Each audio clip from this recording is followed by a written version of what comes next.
Good afternoon or good evening, depending on where you are in the world. It's good that you've all chosen to join us today because I have with me for our webinar this month one of everyone's favorite Wi-Fi instructors and consultants, Phil Morgan from NC Expert. And while he has been known a lot for the security area of Wi-Fi, he brings a lot of knowledge to Wi-Fi in all areas because he's been involved in standards development. He has been involved in consulting on product development and, of course, educating many thousands of people around the world on Wi-Fi and other wireless technologies. So I'm excited to have Phil with me today. And our topic is one of great interest because we're all looking at what's coming with Wi-Fi. And while to some extent Wi-Fi 7 is here, we've had chipsets for quite a while now. The reality is that most people are just now beginning to look at it for some future implementation within their enterprise deployments. So we want to make sure that we understand what Wi-Fi 7 offers, what people might have been telling us it would offer, and maybe it won't, at least at first, and how we can best adjust for and prepare for this technology. Now, I do want to point out that NC Expert is a learning partner with CWNP, and they're one of the training organizations around the world that offers our official training courses. So if you ever want to attend an official course to prepare for any of our certifications, then NC Expert is certainly a good option for that. And maybe you'll just be lucky enough to have Phil as your instructor. And so you'll not only get to hear him here, but get to take an entire class with him. And that might be an entire week with him, depending on the class. So that could totally change your life, not just because of his Wi-Fi knowledge, but just trust me, he's a lot of fun to be around. So we're going to be talking about Wi-Fi 7, Phil. And, with that, I'm going to turn it over to you if you want to tell them a little bit more about yourself and about NC Expert. But I'm just going to let you roll with it for however long it takes. And then when you're finished, we will take some time to answer any questions that people might have along the way. That's awesome. Thank you very much, Tom. Thanks for the introduction. I'm going to give you all a heads up. I'm going to turn off my video camera while I do the presentation. I'll turn it back off at the end. I have a little bit of a cough and cold I'm getting over. So if I suddenly go quiet for 10 seconds, don't worry, I'll be back. So I'm going to turn off my video camera now, and I'm going to get on with this. So yeah, Wi-Fi 7, right? It's going to change the world. I actually think it is. So let's start talking about stuff. And I want to mention, of course, that Tom and I were talking before the session started about, is the BE amendment going to be finished this year? And that's the point, right? It's not fully finished yet. Wi-Fi 7 is certified by the Wi-Fi Alliance, but the BE amendment is still a work in progress. I don't expect it to change too much. So everything we say now, if you listen to this in February 2025 and something's changed, sorry, but we tried our best. Okay, so we're going to talk about some of the most common features. I will totally gloss over some things because you don't want me to go into a 10-minute talk about EPCS or something. And we might leave those for another time, maybe, seeing what people think and what people say.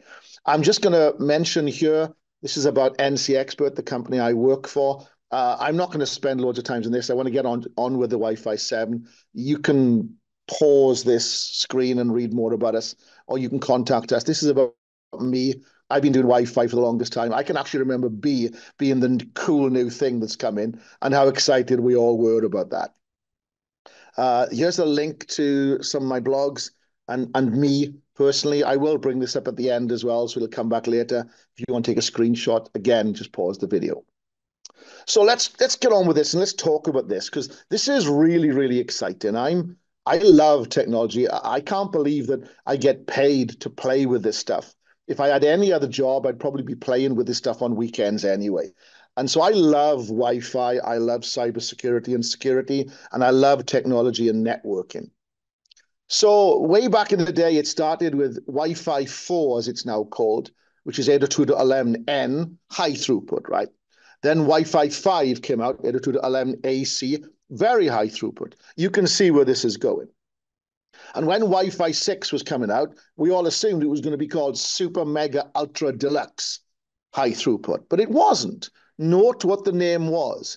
It became high efficiency. And so we didn't want to make Wi-Fi just go faster. and faster. We wanted to change some of the underlying protocols and technologies to make it more efficient. And that's very important and very, very, I'm laughing because I just saw somebody called ludicrous speed, which I think is Wi-Fi 8. I'm going to talk about a little later. Notice now that Wi-Fi 7 is extremely high throughput. They've gone back to the concept of the high throughput, high speed, and more importantly, better spectral efficiency. I call it the Beastie Boy algorithm, the algorithm that we go through to be able to win a transmit opportunity. Now, I call it the Beastie Boy algorithm because you got to fight for your right to transmit. All right. Now, half the audience are laughing, half the audience are like, what's he talking about? Who are the Beastie Boys? Google them. The point is that Wi-Fi 7 became about extremely high throughput again, building on what AX gave us, Wi-Fi 6, with high efficiency. Now, just like at Christmas time when you buy your child an expensive toy, and then 2 days after Christmas, they're looking forward to their birthday in June because they want the next great toy that's coming out. Now that we've talked about Wi-Fi 7 and we said, we're going to talk more about Wi-Fi 7, let's talk about Wi-Fi 8, right? Maybe we should just stop now and not getting excited. Wi-Fi 8 is going to be ultra high reliability. Now that's interesting. We've moved from faster to efficient to reliable. And that's very important. And a lot of what was expected and promised in Wi-Fi 7 may end up actually being bumped over to Wi-Fi 8. But again, we will mention it now and then. We're not going to get into too much details on it because this is about Wi-Fi 7. Okay, and really Wi-Fi 8, I think looking at the timeline page of the IEEE, is 2027, 2028 is when they expect 802.11bn to be completed. So let's go back. Is it real? 802.11be, well, 802.11be is not actually real yet. It is not yet ratified. It's expected to be ratified at the end of the year. As Tom and I were talking earlier, I personally don't think you're going to get any major changes. Wi-Fi 7 Release 1 was finalized in January of this year, 2024. So Wi-Fi 7 is here and it's real. You can get Wi-Fi certified devices, but you can't get 802.11be compatible devices, but you can get 802.11be draft compatible devices, okay? Now, the people that work in the Wi-Fi Alliance are the same groups and very similar people that work for the 802.11be amendment. So I'm really not expecting anything major to change. And Wi-Fi 7 is going to be what BE is going to be. BE may have some more things that we have an opportunity. Maybe we'll get like a wave 1 and a wave 2, like we did with N and AC and so on. And the Wi-Fi Alliance have stated they are already working on release 2 of the Wi-Fi 7 certification. Daily, we are getting more and more AP support. I'm finding client support is limited, but it is increasing. So who cares? Who cares about all of this? Well, as Apple proved back in the mid-2000s, we didn't know we needed iPhones and then, of course, Android devices in our hands. We didn't know we needed them. How did we survive in the 1990s without iPhones? I don't remember, okay? So as technology advances, more and more functionality becomes available. And you'll see the promise of all these AR, VR, XR headsets we're all going to get for Christmas is what I joked about in the introduction. But there is a real use case for not just go faster Wi-Fi, but better Wi-Fi. Okay, better Wi-Fi. And so what we need is we need resiliency. We need redundancy. The same, let me stop myself and go back there. Esports, gaming is big in the world today. A lot of people dismiss it as irrelevant, but the same functionality that the gamers need in esports, the industrial IoT people and healthcare needs. They need the low latency, highly redundant, highly resilient Wi-Fi networks. We take it for granted when we have an Ethernet cable, okay? Have you ever been there? I was playing a game last week, just playing a game, and my laptop would not connect to my Wi-Fi. And this is the most frustrating thing. You think I'd be able to fix it. And I was like, what's going on? I had no idea what was going on. Turned it off, turned it back on again, it started working. Typical fix, right? But the point was, that's really frustrating when Wi-Fi just wouldn't connect. And the thing is, I had another PC by the side that I was using to do something else with, and that connected fine.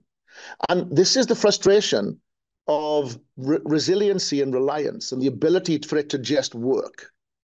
So we need Wi-Fi to be better, not just faster. Okay. So what's new with Wi-Fi 7? What are they promising? Of course, it's faster, 46 gigabits per second. And I'll tell you, I edited this slide 7 times this morning. It was 44, then I put it to 46.4, then I put it back to 45, then I put it down to 36. And in the end, I decided to go with up to 46.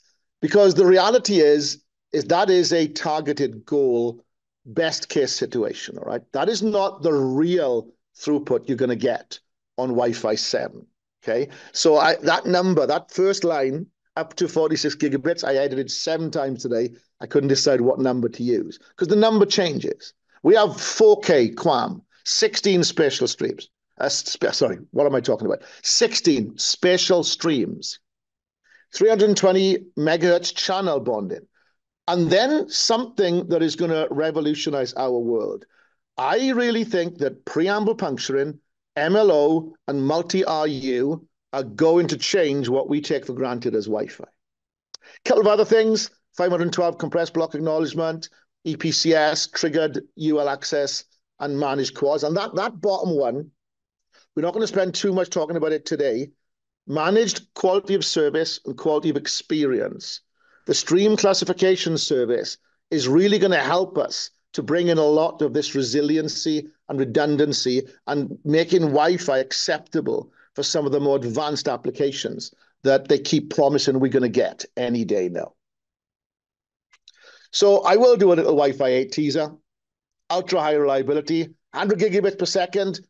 This is all, I could tell you anything I like here because all of this is expected, okay? Maybe 10 gigabits per second, 2 spatial streams in reality.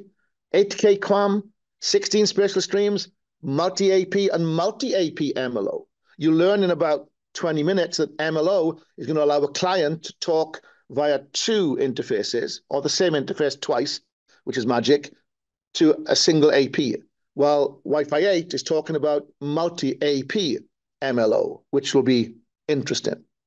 Even greater deterministic latency, and of course, unicorns and rainbows galore. And I'm having a bit of fun with this because I just want to point out that this could change. You could get none of it. You could get lots more. You could get all of it. Magic, yes. I explain sometimes, somebody just mentioned Tom mentioned magic. I explained to someone that someone asked me, how does it really work? And I said, oh, it's mathematically aggregated geo-intric coordination of the spatial streams, trying to explain spatial streams to him. And he suddenly went, you just spelled magic, right? And I said, yes, I did. And sometimes that's what it is. So let's take a look at mcsindex.net, where somebody else has gone to all the trouble to do the maths for us. Thank you very much. And so I don't know if that's coming through very clear, but that says 5.7 gigabits is the theoretical maximum with 2 spatial streams at 320 megahertz. Well, hold on now. I thought you said it was 46 gigabits. Marketing, right? I remember a situation when I was working, doing some work for Cisco, that I was working on a project and a marketeer called up and said, hey, Phil, I've been told that you're the person who's doing some work on the new Catalyst switches.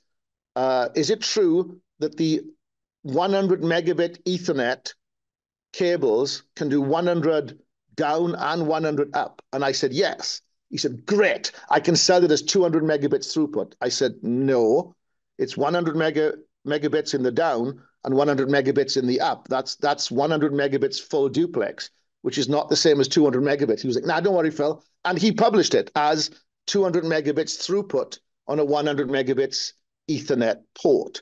And so you can see that marketeers, we'll call them, are kind of like privateers, right? The old pirates. They kind of exaggerate things a little bit for our advantage. So it's not 46 gigabits. The physical maximum connection you can have with two spatial streams at 320 megahertz is 5.7 gigabits. And if you then push that up to four spatial streams, that gets up in 11 and a bit, 11.5, if I remember correctly, or 11 point, yes, or thereabouts. Why am I telling you this? Most clients are two spatial streams, some may be three spatial streams, but most clients are one or two spatial streams. Most clients are two spatial streams, some are one, some are three, but the majority are two, okay? But APs, they can have four spatial streams. So for example, when you're building that mesh network,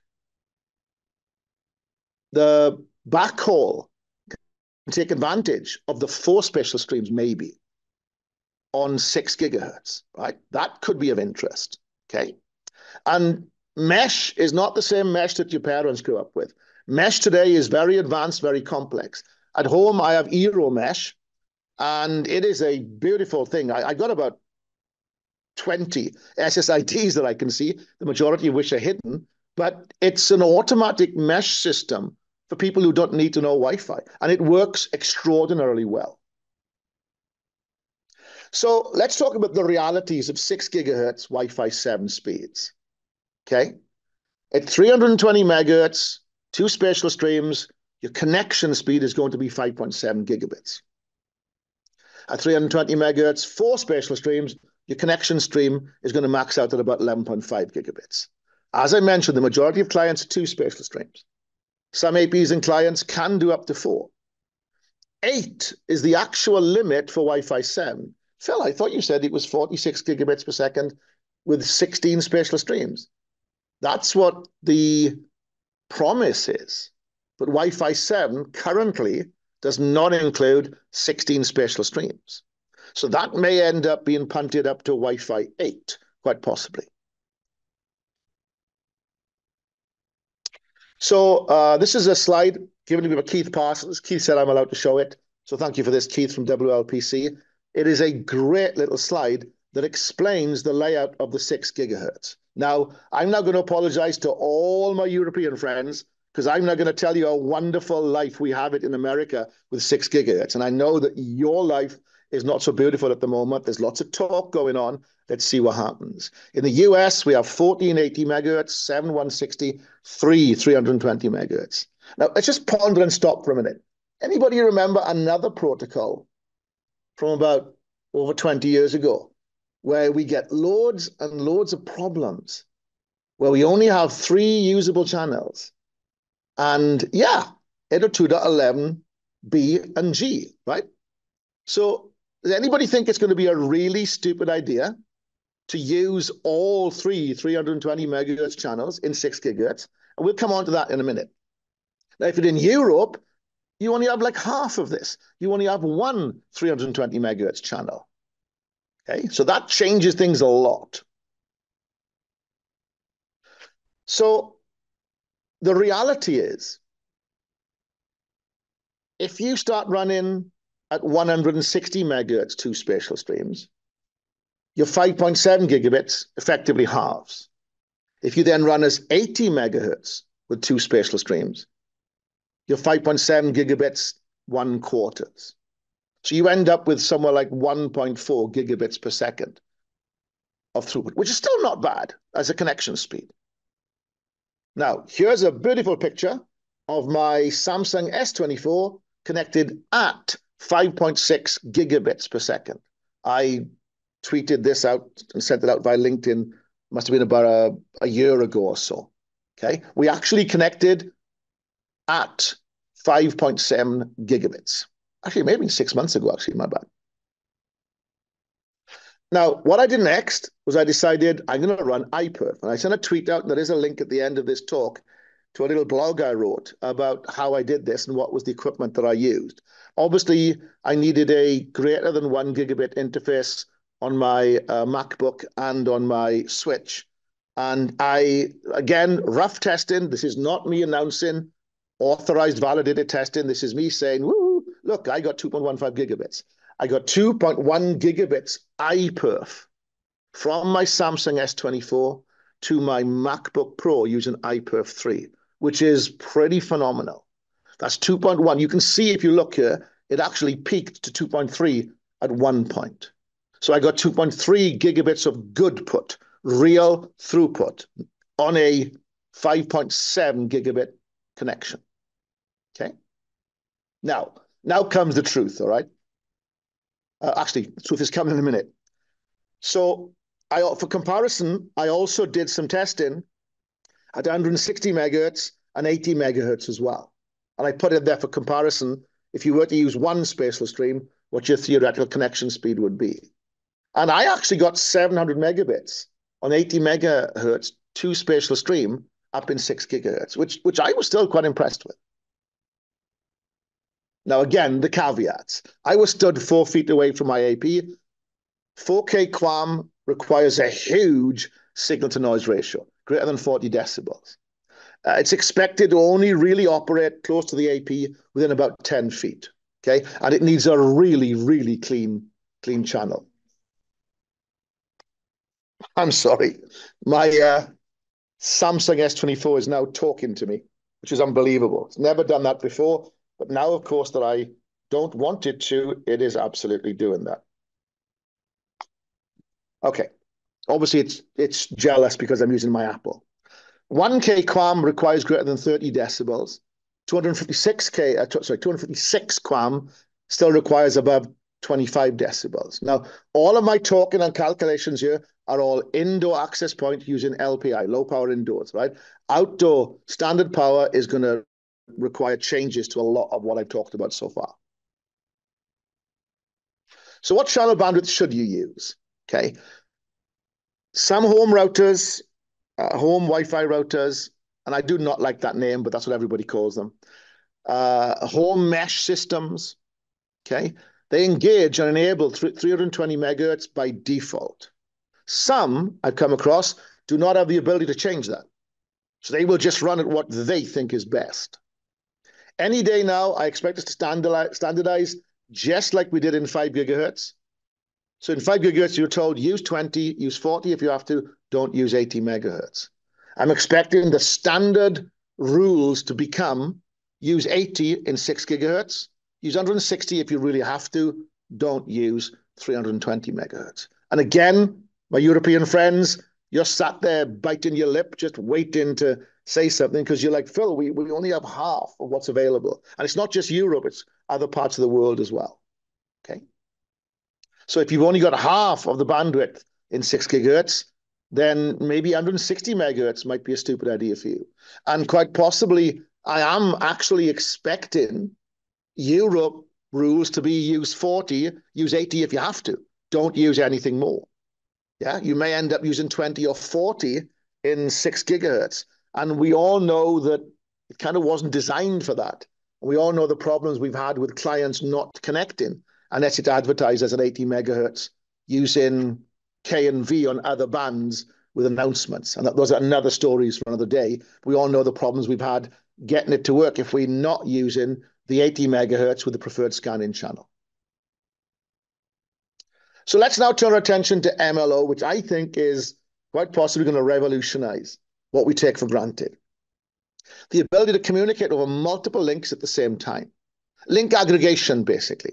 Throughput and aggregation, low latency, steering, reliability, and redundancy. All the things I said we needed.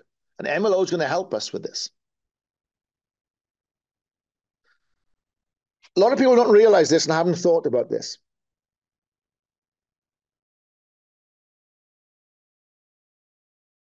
Excuse me. A lot of people haven't thought about this.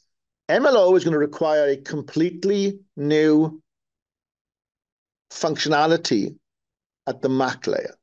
The MAC layer has to split into two, the upper and lower. So anybody ever remember we talked about the OSI 7 layer? You get that, and every time we come on like a Network Plus or any kind of networking course, CCNA or anything, the OSI 7 layers. And then we say it's really now shrunk down to 4 or 5 layers, whether layer 1 and 2 is treated as one. And in the real world, we use the TCP/IP stack, which is 4 or 5, depending on whether layer 1 and 2 are shown as one layer or split out into 2. Okay. we in the Wi-Fi community have tried our best to get this back up to 7, and we now have the upper layer, or the LLC layer of the MAC layer, and we have the upper layer of the PHY layer. So we've got it back to at least 7. Well, now with MLO, we're going to get it up to even more, because the MAC layer has to split again. So layer 2 is now split into the LLC and the MAC layer. MAC has now got to split into the upper MAC and the lower MAC. And the upper MAC has to support MLDs, okay, multi-link devices, and non-MLDs as well, okay? We are now going to have multiple MAC addresses per client. There is this upper MAC address, and then there is the lower MAC address that could be different for each frequency the lower MLD is connected to. So you could end up with 3 or more MAC addresses on your device. We now have to deal with multiple client to AP connections. We've lived this life for 25 years now, where the client has a MAC address, the AP has a BSSID MAC address, and you listen for beacons, you send out some probes, you authenticate, you associate, then you do security and like the 4-way handshake. It's been that way for 25 years. All that's got to change with MLO, because now we have multiple client to AP connections that may take place alternately or at the same time. We have multiple security requirements for our RSNAs. We have a new set of management frames, MLD management frames. We have a new element that we have to take into account, the multi-link element. And as I mentioned, Wi-Fi 8 is even promising to do MLO to different APs. It's just going to get better and better and complex. You thought the CWAP class was complex before, right? Just wait till Wi-Fi 7 arrives. It's going to get more complex. So let's start talking about the different MLO modes. So single radio MLO is MLSR, multi-link single radio. It has to be supported by all MLO clients. Now, I'm going to take some shortcuts and say some things that may not be 100% true, but it's going to make your life simpler because I've only got an hour. This is basically the same as normal Wi-Fi operation, okay? It works just like normal Wi-Fi does. However, look at this bottom sentence here. This is going to be interesting. Currently, when you move from a 2.4 gigahertz to a 5 or a 5 to a 6 or a 6 back to 5, that is a roaming event. It is dealt with by your AP as a roam. And you will have to perform the 4-way handshake, okay? With MLO, because you got this upper MAC layer, you can move from 5 to 6 or 6 to 5 or 2.4 to 5 or whatever without it necessarily invoking a roaming protocol. So even a single radio with MLSR will speed up as you transition between channels on an AP. This is going to give you higher reliability and lower disruption. And this is just the first one, the starting one. The most common we all expect, and I've listened to multiple vendors' presentations and things, and everybody agrees that EMLSR, Enhanced Multi-Link Single Radio, will be the most useful one for single radio clients. And Enhanced Multi-Link Single Radio is where the single radio can listen to multiple frequencies at the same time. And I'm going to stop there and come back to it in a minute. The one you're all excited about and you want to learn more about is multi-radio. Multi-link, multi-radio, simultaneous transmit and receive. This is where you can have multiple links, let's just say 2, but it could be more. You have 2 radios, 2 links on 2 different frequencies, and they're independent of each other. They can both be transmitting, they can both be receiving, or one can be transmitting and one can be receiving. They can both connect independently at full performance throughput on an independent radio. So this is 2 radios in your client. Now I want to go back, and so I just saw someone say full duplex Wi-Fi. I don't want to say yes, but kind of, right? Yeah. One can be up, one can be down, absolutely. Yeah. But they're on different channels, right? Now let's go back to enhanced multi-link single radio. What's special about this guy is that it can listen, it can have a 2x2 radio, and it can listen on one channel on one frequency and on a different channel on the other radio. So they can listen on two different channels at 1x1. And then when they win a transmit opportunity, or when they win the chance for a transmit opportunity, they can then revert back to a 2x2 on that channel. So you kind of get the benefits of multi-radio MLMR with MLSR. Now, of course, what I'm talking about is all this lovely technology. You may find that the new client you bought supports one but not the other. Yeah, welcome to the world of Wi-Fi. It's never easy. Most of you here are Wi-Fi administrators, and most of you got your head in your hands going, oh my gosh, I've got to learn all this and master all this by like January 2025. Yep. This is the beautiful thing about Wi-Fi. You're never going to be replaced. Well, AI, of course, is going to replace you. Sure. I don't believe that for a second. I want Scotty's job on the Starship Enterprise. When the AI breaks down, I'm the guy that wants to fix AI. There you go. So going back to this, EMLSR is a single radio that can monitor multiple channels. MLMR is two radios, one on each channel. Okay. And this is what could give us a huge speed boost in Wi-Fi. Now, this is going to be the most useful for multi-radio clients. Now, there are two more that I just want to mention. MLMR non-SDR and enhanced MLMR. Now, both of these are not in the current Wi-Fi 7 Release 1 certification. MLMR basically synchronizes on both channels, and EMLMR can change the duplexing on the fly. And these are a little bit more advanced MLMR, but as I mentioned, they are not in the R1 certification. So I'm going to just leave them there, saying that they are there. But don't expect to see too much with this just yet. But maybe Wave 2, maybe January, I don't know.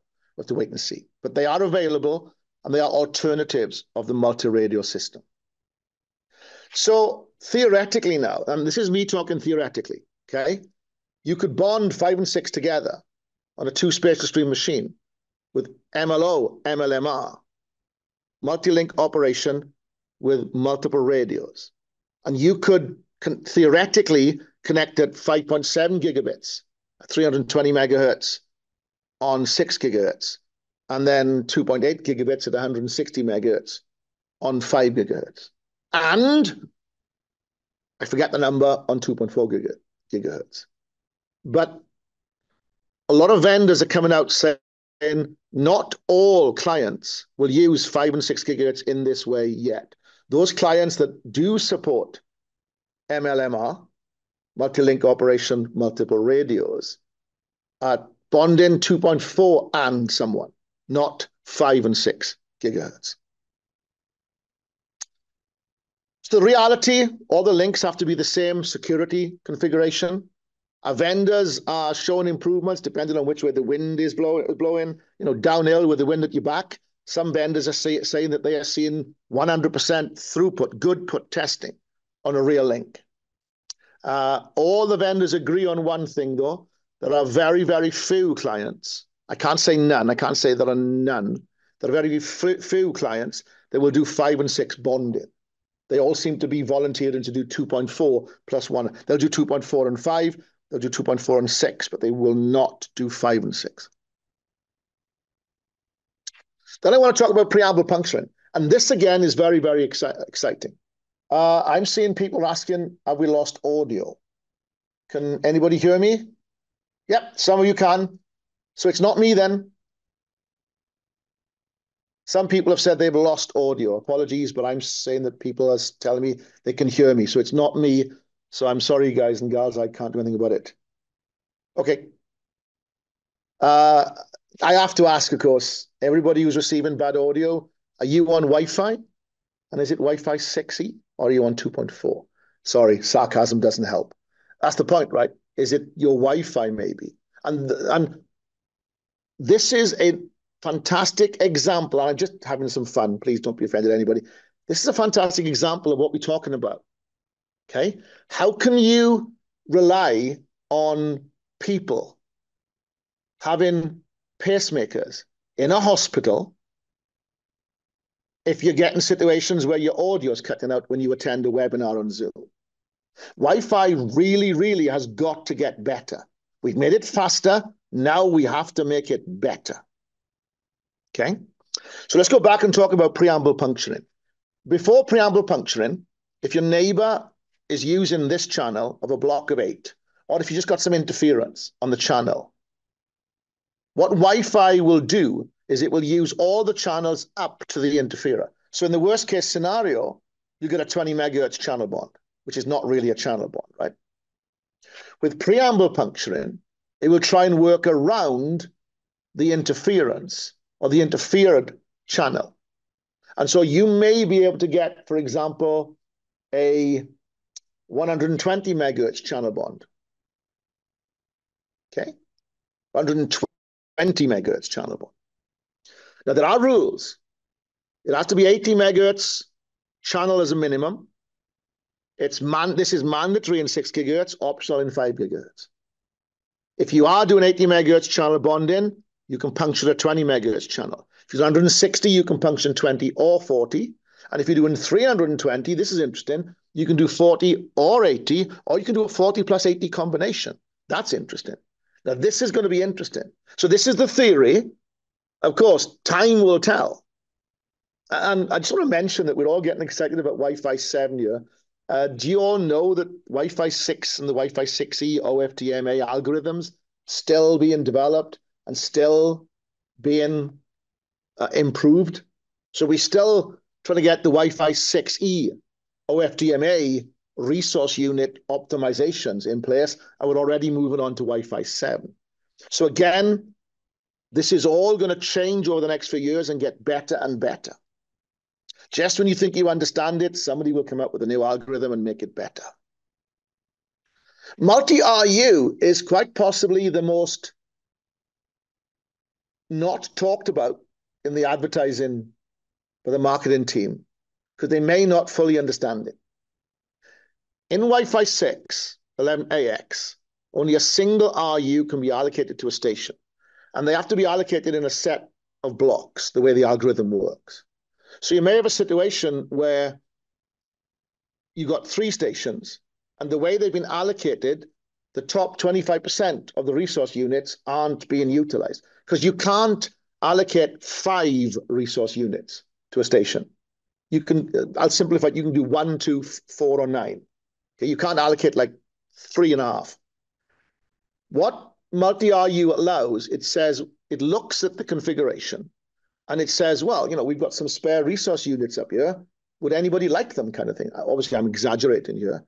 And the scheduler can take into account that these resource units are being unused and better optimize and make Wi-Fi more efficient by allocating them to devices. Now, as I mentioned, the 6E schedulers are still in development. And so, you know, the 7 developers have now got a lot of work on their hands. And so multi-RU is one of those little tricks that gives you a little bit more performance.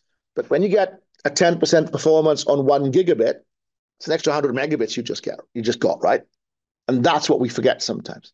So I think that along with MLO and preamble puncturing, multi-RU could potentially give us a boost, give us a more efficient.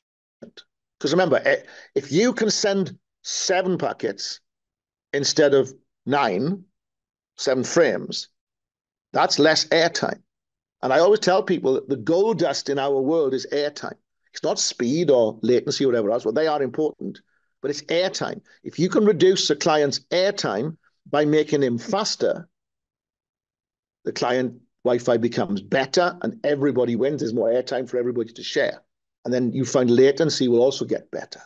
So latency and speed are important, but airtime is what you've always got to watch out for. So the client that's a long way away from the AP is talking at 48 megabits because he's a long way away from the AP. He could be stood underneath an AP that he could connect to at 866 megabits or 1.2 gigabits with AX. But he's decided to stay connected to the AP 60 feet away. Thank you. Okay? So every time he talks, he's just taking longer to say what he's got to be said. Some additional features, I'm just going to mention them. We now have 512 block acknowledgements, not 64. We have to have enhanced security because our file layer and our MAC layers are changing. We have to have better security. We have to have security that fits in with the MLO operation. I'm just going to read this off the WFA website. There is talk of creating a national security and emergency preparedness service for emergency services that can have prioritized traffic over and above other channel usage in the area. And so from the Wi-Fi Alliance website, this will give a NSEP service experience to users while maintaining the priority and quality services for Wi-Fi access networks. Okay, I'm just going to mention it. Go and have a look at it if you want more information on it. I do have some more information on these, but triggered UL access optimization is basically Cisco and Apple's Fastlane Plus, standardized in the Wi-Fi 7 protocols. And I haven't talked much about this now. I've talked about speed and latency, but one thing that's coming with Wi-Fi 7, and it's going to come even more with Wi-Fi 8, is better managed QoS, quality of service, and quality of experience. Okay, the user experience is going to be better. So stream classification services allows a client to make a request of an AP, and that AP will try its best to maintain that agreed level of service with the client at the penalty of other traffic. So the first client that connects can, I don't want to say guarantee, but I've got to use that word, can try its best.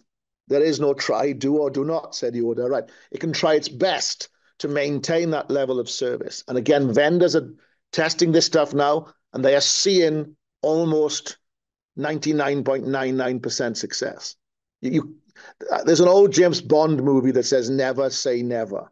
And there's an old Wi-Fi saying that never say 100%, right? Because when it fails once, then it's not 100% anymore. But, and I'm sorry, Yoda, I've got to say it's trying its utmost best with fairly good success in maintaining a level of QoS and QoE for a client's requirements. And that's is going to be huge. What about clients? Okay, Windows is a little behind on this. If you're in the dev channels of Windows, you can get of Microsoft, Windows, Intel, blah, blah, blah. You can get the latest drivers. I believe at the moment, I've only ever got 160 megahertz to operate. I've completely cannibalized my Dell laptop and got a Intel BE in there somehow. I can't put the lid back on, but it works. It recognizes 320 megahertz Wi-Fi 7, but I've only ever got it to connect at 160 megahertz. I've been told by contacts in the industry that if I get into the Microsoft dev channels and I download beta versions of drivers, I can change all that. But I'm like, nah, I'll wait. Okay, Mac and iPhone, nothing happening that I know of at this time. But that's typical. Okay, Cisco hasn't launched a Wi-Fi 7 AP yet. Apple, MacBooks, iPads, and iPhones haven't talked or announced Wi-Fi 7 yet. Again, I'm expecting things to happen later this year or early next year because we have to go there, right? Eventually, we will have to go there. Android, my Samsung S23 did 6 gigahertz 6E. My Samsung S24, as soon as it came out, I got a great deal from AT&T. I bought it, and now I'm doing all my Wi-Fi 7 testing with my Samsung S24. A Chromebook is supposed to be coming later this year as well. Notable clients, Samsung S24. I personally don't have one, but I know that people rave about their Google Pixel 8. And Google Pixel 8 is a beautiful little machine for running Wi-Fi 7. Okay, so I'm hearing. It does a lot of other things that are really good as well. But I'll just say that shout out to the Google Pixel 8. They will do MLMR STR 2.4 plus one other. Okay. Intel B200 does EM LSR. And a shout out, I saw a presentation by a couple of guys, and they were saying that the Qualcomm 7800, they only had a reference adapter at the time, but I got a message this morning that the Qualcomm 7800 adapter is in a lot of Dell and Lenovo laptops. The new Microsoft Surface Pro, I believe, has it. It is showing MLMR STR at 5 and 6 gigahertz functionality, which is going to be really, really interesting. Excuse me. All right. So key takeaways, and then we've got time for Q&A. 6 gigahertz is here to stay. Wi-Fi 7 has arrived. Whether you like it or not, it's here. People are seeing the short-term benefits of Wi-Fi 7 are only slightly better than Wi-Fi 6E. Okay? Yes, I run 320 megahertz at home. Yes, I do. Excuse me a second.